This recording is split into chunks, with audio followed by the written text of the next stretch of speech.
ناظرین السلام علیکم ورحمۃ اللہ وبرکاتہ۔ میں بہاؤالدین مصباحی اور آپ دیکھ رہے ہیں ہمارا یوٹیوب چینل تعلیمات اہل سنت و جماعت۔ ہماری جماعت کے ایک بڑے عالم ڈاکٹر فیض احمد چشتی صاحب کی طرف منسوب ایک کلپ سننے کو ملی، اگرچہ وہ کلپ دلیل شرعی نہیں، مگر اس تکنیکی دور میں یہ بات بہت بعید ہے کہ اگر یہ کلپ ان کی نہ ہوتی تو اس کلپ کے ان کے طرف منسوب ہونے کی انہیں خبر نہ ہوئی ہوتی کہ وہ اس کی تردید کرتے۔ اگر وہ کلپ انہی کی ہے تو اس کلپ میں انہوں نے ان العلماء ورثۃ الانبیاء حدیث پاک کے متعلق کچھ باتیں کی ہیں۔ آئیے پہلے وہ کلپ سن لیتے ہیں۔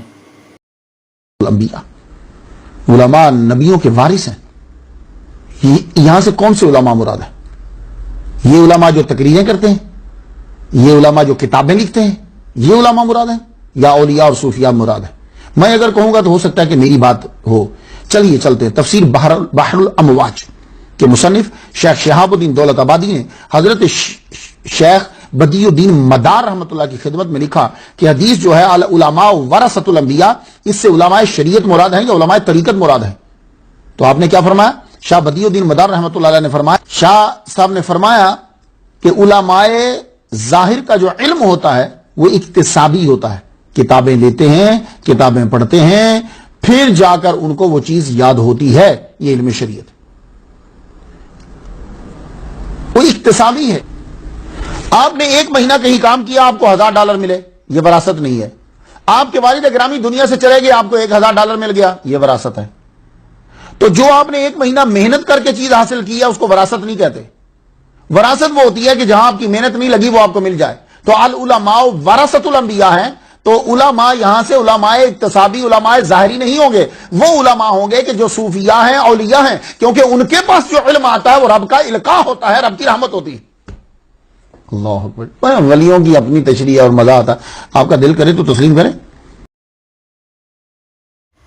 مکمل حدیث پاک اس طور پر ہے: عن ابی الدرداء رضی اللہ تعالی عنہ عن النبی صلی اللہ علیہ وسلم قال: من سلک طریقا یبتغی فیہ علما سہل اللہ له طریقا الی الجنہ وان الملائکۃ لتضع اجنحتها لطالب العلم رضا بما یصنع وَإِنَّ الْعَالِمَ لَيَسْتَغْفِرُ لَهُ مَنْ فِي السَّمَاوَاتِ وَمَنْ فِي الْأَرْضِ حَتَّى الْحِيتَانُ فِي الْمَاءِ وَفَضْلُ الْعَالِمِ عَلَى الْعَابِدِ كَفَضْلِ الْقَمَرِ عَلَى سَائِرِ الْكَوَاكِبِ وَإِنَّ الْعُلَمَاءَ وَرَثَةُ الْأَنْبِيَاءِ وَإِنَّ الْأَنْبِيَاءَ لَمْ يُوَرِّثُوا دِينَارًا وَلَا دِرْهَمًا وَإِنَّمَا وَرَّثُوا الْعِلْمَ فَمَنْ أَخَذَهُ أَخَذَ بحظ وافر۔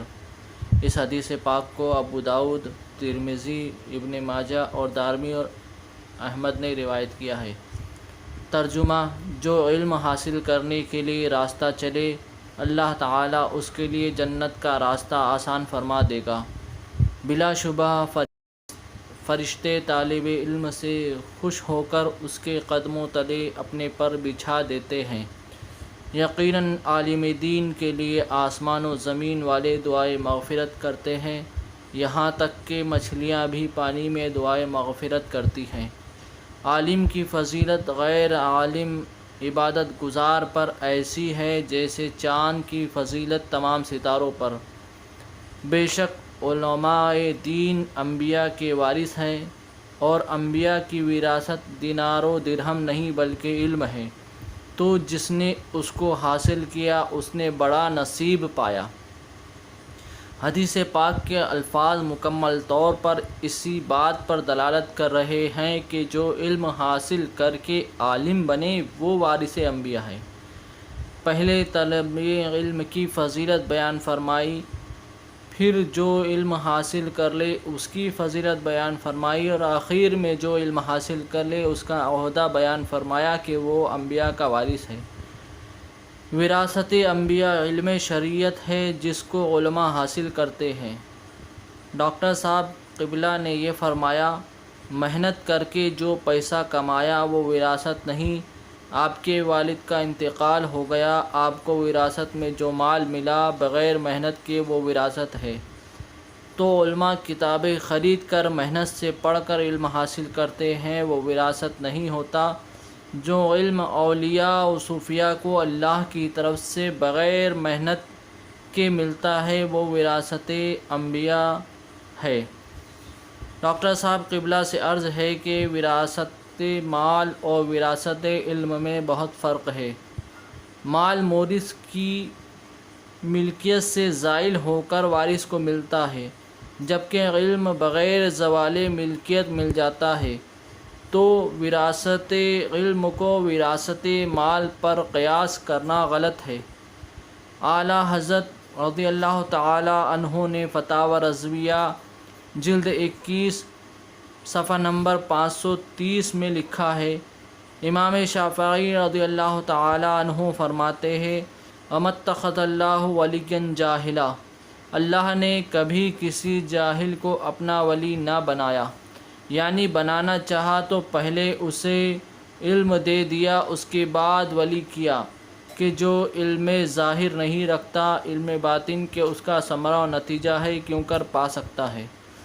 تو علم ظاہر یعنی علم شرع، علم باطن یعنی علم طریقت کی بنیاد ہے۔ اعلیٰ حضرت نے شریعت و طریقت نامی کتاب میں خاص طور پر اس بات کو دلائل سے ثابت فرمایا ہے کہ وارثین انبیاء علماء ظاہر بھی ہیں، صرف علماء طریقت نہیں، اور وراثت انبیاء سے علم طریقت مراد لینے والوں کا رد فرمایا ہے۔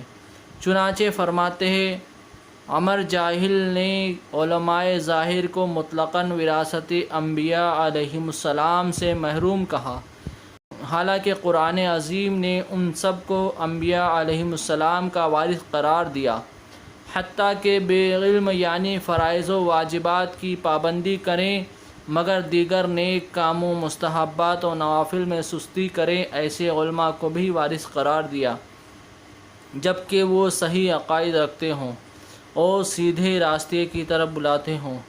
یہ قید اس لیے کہ جو عقائد میں صحیح نہیں اور دوسروں کو غلط عقائد کی طرف بلانے والا ہے وہ خود گمراہ اور دوسروں کو گمراہ کرنے والا ہے۔ ایسا آدمی نبی علیہ السلام کا وارث نہیں، شیطان کا نائب ہوتا ہے۔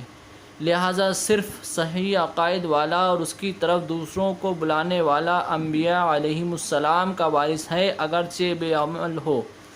اب سوال یہ پیدا ہوتا ہے کہ فرمایا علماء شریعت کے وارث ہیں اگرچہ بے عمل ہوں، تو ہم جواب دیتے ہیں کہ اللہ عز و جل نے سورہ فاطر آیت نمبر 32 میں فرمایا، ثم اورثنا الکتاب الذین اصطفینا من عبادنا فمنهم ظالم لنفسه ومنهم مقتصد ومنهم سابق بالخیرات بإذن اللہ ذلک هو الفضل الکبیر۔ پھر ہم نے کتاب کا وارث کیا اپنے چنے ہوئے بندوں کو، تو ان میں کوئی اپنے جان پر ظلم کرنے والا ہے اور کوئی متوسط حال کا اور کوئی حکم خدا بھلائیوں میں سبقت لے جانے والا ہے، یہی بڑا فضل ہے۔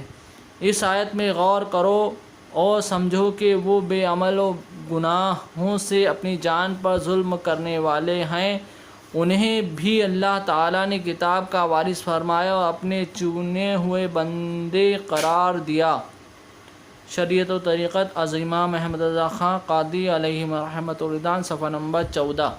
مذکورہ بالا حدیث پاک کی تفسیر اور امام اہل سنت کی بیان کردہ قرآنی دلیل سے واضح ہو جاتا ہے کہ علماء ظاہر یعنی جنہوں نے شریعت کا علم حاصل کیا ہے وہ بھی انبیاء علیہم السلام کے وارث ہیں۔ رہی بات صاحب تفسیر بحر الامواج کا سوال اور شیخ بدیع الدین مدار پاک رحمۃ اللہ تعالی علیہ کا جوابی قول، تو وہ ان کا تفرد اور تسامح ہے، اس لیے کہ علماء ظاہر کے وارثین انبیاء علیہم السلام ہونے پر صریح حدیث دال ہے۔ اللہ تعالیٰ اپنے محبوبین کے صدقے وارثین انبیاء کا سایہ ہم اہل سنت جماعت کے سروں پر تا دیر قائم رکھے۔ آخر میں ڈاکٹر صاحب قبلہ کی بارگاہ میں ایک عریضہ ہے کہ ایسے مسائل کو عوام اہل سنت کے درمیان نہ لائیں، اس لیے کہ شریعت بیزار طریقت کے نام پر عوام کو گمراہ کرنے والے پیر اس حدیث کا مصداق خود کو ٹھہراتے ہیں، اور ان کے مریدین علماء اہل سنت کے بجائے اپنے پیروں کو انبیاء علیہم السلام کا وارث جاننے اور ماننے لگتے ہیں۔